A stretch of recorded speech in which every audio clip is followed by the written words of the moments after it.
बात उस समय की है जब महाभारत का युद्ध चरम सीमा पर था। युद्ध के दौरान जब अर्जुन दुविधा में फंसे हुए थे, उनका मन संशय से भरा हुआ था और उन्हें कोई भी रास्ता सूझ नहीं रहा था। तब भगवान श्री कृष्ण ने उन्हें जीवन का एक ऐसा रास्ता दिखाया जो पूरी दुनिया के लिए प्रेरणा का स्रोत बना। गीता के उपदेशों को सुनकर अर्जुन अपने लक्ष्यों को पूरा करने की तरफ अग्रसर हुए। ऐसा कहा जाता है कि गीता में जीवन की प्रत्येक परेशानी का हल मिल जाता है। श्रीमद् भागवत गीता कर्म करने और जीवन में आगे बढ़ते रहने की प्रेरणा देती है। ऐसे में किसी भी परेशानी का हल पाने और जीवन में सफलता पाने के लिए गीता की कुछ बातों को ध्यान रखना अति आवश्यक है। माना जाता है कि जो भी लोग गीता की इन बातों को जीवन में अनुसरण कर लेते हैं वह हर समय विजय हासिल कर लेते हैं। इंद्रियों और मन पर नियंत्रण। जीवन में सब कुछ पा लेने के बाद भी अगर लोगों को अपने मन और इंद्रियों पर नियंत्रण नहीं है तो वह कभी भी संतुष्ट नहीं हो सकते, यानी कि सच्चा सुख नहीं पा सकते। इसीलिए अपने मन पर लगाम कसे। श्रीमद् भागवत गीता के अनुसार जिस व्यक्ति ने अपने मन पर काबू पा लिया वह मन में पैदा होने वाले बेकार की चिंता और इच्छाओं से दूर रहता है। इसके साथ ही अपने लक्ष्यों को भी आसानी से प्राप्त कर लेता है। क्रोध पर काबू रखें। गीता के अनुसार लोग गुस्से में खुद पर नियंत्रण खो देते हैं। उसके आवेश में आकर लोग गलत काम भी कर देते हैं। कभी कभी गुस्से में लोग खुद का अहित कर बैठते हैं। इसीलिए क्रोध को खुद पर हावी नहीं होने देना चाहिए। गीता में श्री कृष्ण ने बताया है कि यदि गुस्सा आए तो स्वयं को शांत रखने की कोशिश करें ताकि गुस्से में कुछ अहित ना हो जाए। स्वयं का आकलन। गीता में श्री कृष्ण के अनुसार इंसान को खुद से बेहतर तरीके से कोई नहीं जान सकता, इसलिए स्वयं का आकलन करना बहुत ही जरूरी है। जो भी व्यक्ति अपने गुनाहों और अपनी कमियों को जान लेते हैं वह अपने व्यक्तित्व का निर्माण करके हर काम में सफलता प्राप्त कर सकते हैं। इसीलिए दूसरों का नहीं स्वयं का आकलन कीजिए। बिना फल के बारे में सोचे कर्म करना। गीता में श्री कृष्ण के उपदेशों के अनुसार इंसान का मुख्य काम यह है कि वह निरंतर कर्म करता रहे। वह जो भी पाना चाहता है उसे पाने के लिए ईमानदारी से कार्य करे। इसके लिए उसे मिलने वाले नतीजे से ध्यान हटाना जरूरी है। कर्म अच्छा होगा तो उसका फल भी अच्छा मिलेगा। इसीलिए अपने कर्म करते रहिए और फल एक दिन जरूर आपको मिलेगा। वो कहते हैं ना कि अगर अच्छा बीज बोओगे तो फसल भी उत्तम ही पाओगे। श्रीमद् भागवत गीता में श्री कृष्ण कहते हैं मनुष्य को स्वयं को ईश्वर में लीन कर देना चाहिए। ईश्वर के सिवा मनुष्य का कोई नहीं होता। इसके साथ ही ये मानकर कर्म करना चाहिए कि वह भी किसी का नहीं है। भोग से मिलने वाला सुख क्षणिक होता है जबकि त्याग में स्थायी आनंद मिलता है। हर इंसान के लिए कोई ना कोई काम जरूर है जो कि वह करने के लिए बाध्य है। हर इंसान में कोई ना कोई खूबी जरूर होती है, बस जरूरत होती है तो अपने अंदर छिपे हुनर को पहचानने की, जिसके हिसाब से वह व्यक्ति काम कर सके। श्री कृष्ण कहते हैं कि किसी भी खास काम के सफल होने पर उत्साहित नहीं होना चाहिए। ऐसा करने से गलती के होने की आशंका बढ़ जाती है। साथ ही हमें किसी दूसरे से जलने की भावना भी नहीं रखनी चाहिए। श्री कृष्ण कहते हैं सकारात्मक सोच के दम पर मुश्किल से मुश्किल वक्त का सामना बड़ी ही आसानी के साथ किया जा सकता है। सोच सही हो तो लोग आधी लड़ाई तो ऐसे ही जीत जाते हैं। सकारात्मकता से भरा दिमाग हर समस्या का हल खोजने में सक्षम होता है, जबकि नकारात्मकता मनुष्य को निराशा की गर्त में ले जाती है और उसे असफलता दिलाती है। इसके साथ ही वह अपनी तमाम इच्छाओं को वश में करके अपनी नकारात्मक सोच को सकारात्मक सोच में परिवर्तित कर सकता है। गीता में श्री कृष्ण ने यह बात कही है कि जो लोग दूसरों की भलाई पर ध्यान नहीं देते और सिर्फ अपना मतलब साधने में लगे रहते हैं उन लोगों का कभी भी भला नहीं होता है। आपको बता दें कि इंसानों का स्वार्थ उसे अन्य लोगों से दूर ले जाकर नकारात्मक हालातों की तरफ ढकेलता है, जिसके चलते व्यक्ति अकेला रह जाता है। वहीं गीता में यह भी कहा गया है कि स्वार्थ शीशे में फैली धूल की तरह है, जिसकी वजह से व्यक्ति अपना ही प्रतिबिंब देख नहीं पाता है। वहीं अगर आप चाहते हैं कि आप अपना जीवन खुशीपूर्वक व्यतीत करें तो इसके लिए ये ज़रूरी है कि आप अपने स्वार्थ को कभी अपने पास नहीं आने दें।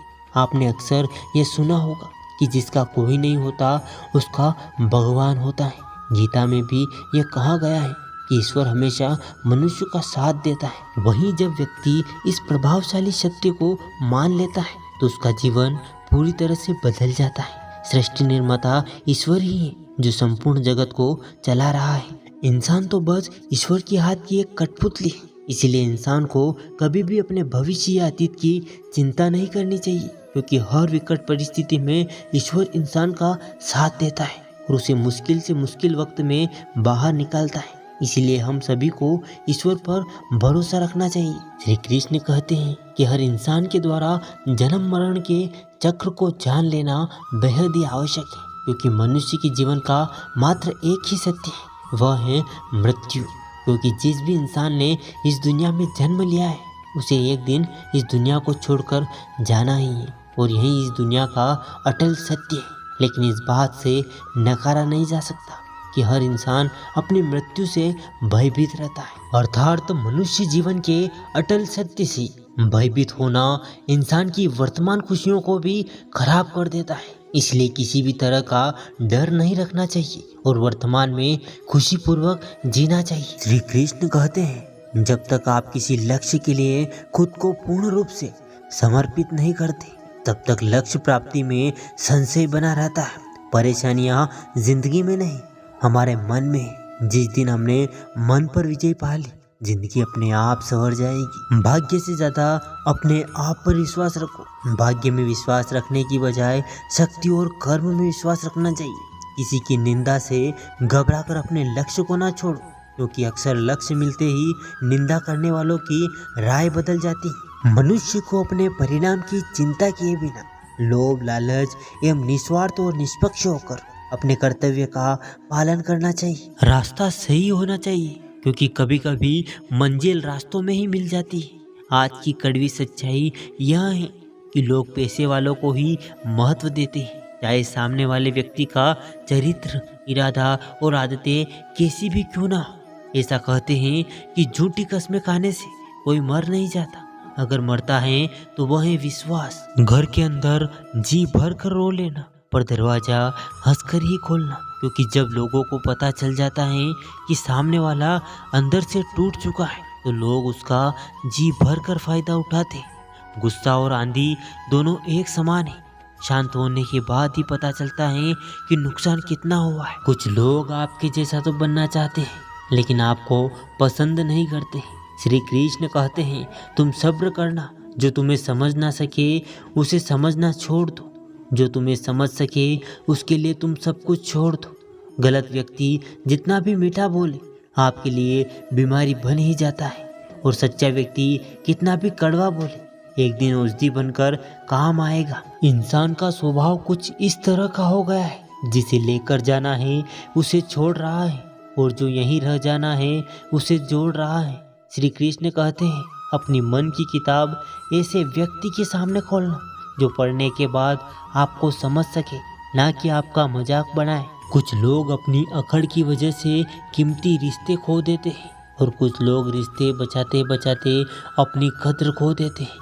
कभी कभी इंसान ना टूटता है और ना ही बिगड़ता है, बस थक जाता है, कभी खुद से तो कभी अपनी किस्मत से। जो समझ ना सके उसके साथ समझौता ना करो, इससे अच्छा है अकेले रहो। कम से कम सुकून इस बात का तो रहेगा कि कोई है ही नहीं तो समझेगा कौन। अकेले कमाते हो और पूरा घर खाता है तो घमंड मत करना, ऊपर वाले को धन्यवाद करना कि इस भले काम के लिए भगवान ने आपको चुना है। गलती हर इंसान से होती है, लेकिन गलती सुधारता वही इंसान है जो दिल से साफ होता है और रिश्तों को खोना नहीं चाहता है। अक्सर हम उन्हीं लोगों के हाथों अपना मजाक बनवाते हैं जिन्हें हम कमज़ोर लम्हे में अपनी सारी सच्चाइयाँ सौंप देते हैं। कोई मेरा बुरा करे यह कर्म है उसका, मैं किसी का बुरा ना करूं यह धर्म है मेरा। देख लिया ये दुनिया भरोसे के लायक नहीं है। अच्छे के साथ अच्छा बने पर बुरे के साथ बुरा नहीं, क्योंकि हीरे से हीरे को तराशा जा सकता है लेकिन कीचड़ से कीचड़ को साफ नहीं किया जा सकता। जीवन में जो लोग साथ रहकर छल करे, धोखा दे, चुगली करे, बातों को गलत तरीके से किसी के सामने रखे उनका साथ छोड़ देना ही बेहतर होता है। कुछ लोग खाने के इतने शौकीन होते हैं कि वो दूसरों की खुशियाँ भी खा जाते हैं। श्री कृष्ण कहते हैं रिश्ते में जब झूठ बोलने की शुरुआत हो जाती है तो समझ लेना रिश्ते का अंत नज़दीक है।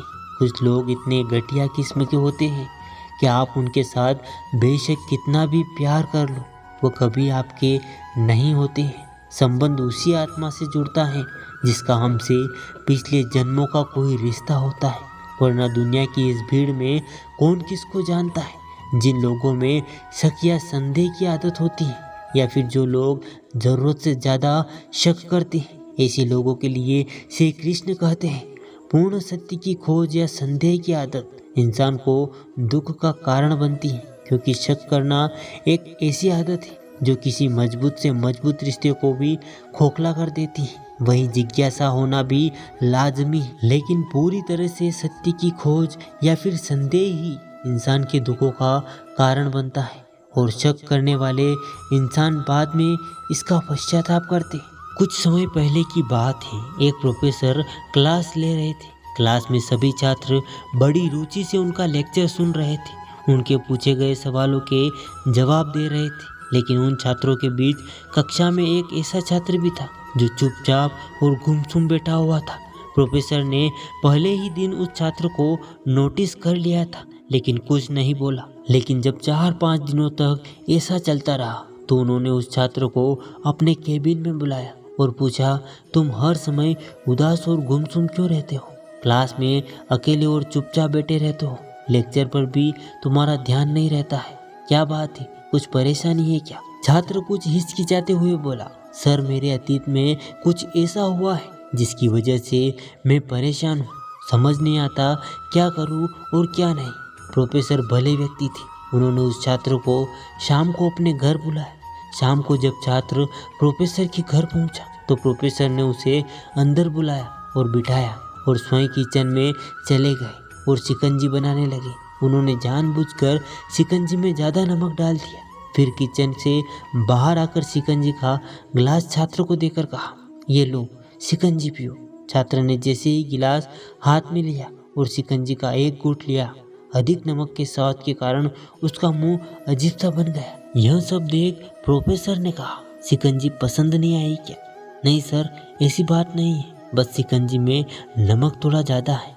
प्रोफेसर बोले, अरे यह तो बेकार हो गया है, लाओ गिलास मुझे दे दो, मैं इसे फेंक देता हूँ। प्रोफेसर ने छात्र से गिलास लेने के लिए अपना हाथ आगे बढ़ाया, लेकिन छात्र ने मना करते हुए कहा, नहीं सर, बस नमक ही तो ज़्यादा है, थोड़ी चीनी और मिलाएंगे तो स्वाद ठीक हो जाएगा। ये बात सुनकर प्रोफेसर गंभीर हो गए, बोले, सही कहा तुमने, अब इसे समझ भी जाओ, ये शिकंजी तुम्हारी जिंदगी है, इसमें घुला अधिक नमक तुम्हारे अतीत के बुरे अनुभव है। जैसे नमक को शिकंजी से बाहर नहीं निकाल सकते, ठीक ऐसे ही उन बुरे अनुभवों को भी जीवन से अलग नहीं कर सकते। वह बुरे अनुभव भी जीवन का हिस्सा ही है, लेकिन जिस तरह हम चीनी घोलकर शिकंजी का स्वाद बदल सकते हैं, वैसे ही बुरे अनुभवों को भूलने के लिए जीवन में मिठास तो घोलनी तो पड़ेगी ना। इसीलिए मैं चाहता हूँ कि अब तुम अपने जीवन में मिठास घोलो। अब प्रोफेसर की सारी बात छात्र समझ चुका था और उसने निश्चय किया कि वह बीती बातों से परेशान नहीं होगा। इस कहानी से हमें यही सीख मिलती है कि जीवन में अक्सर हम अतीत की बुरी यादों और अनुभवों को याद कर दुखी होते रहते हैं। इस तरह से हम अपने वर्तमान पर ध्यान केंद्रित नहीं कर पाते, कहीं ना कहीं अपना भविष्य बिगाड़ लेते हैं। जो हो चुका है उसे बदला तो नहीं जा सकता, लेकिन कम से कम उसे भुलाया तो जा सकता है, और उन्हें भुलाने के लिए नई मीठी यादें हमें आज बनानी होगी।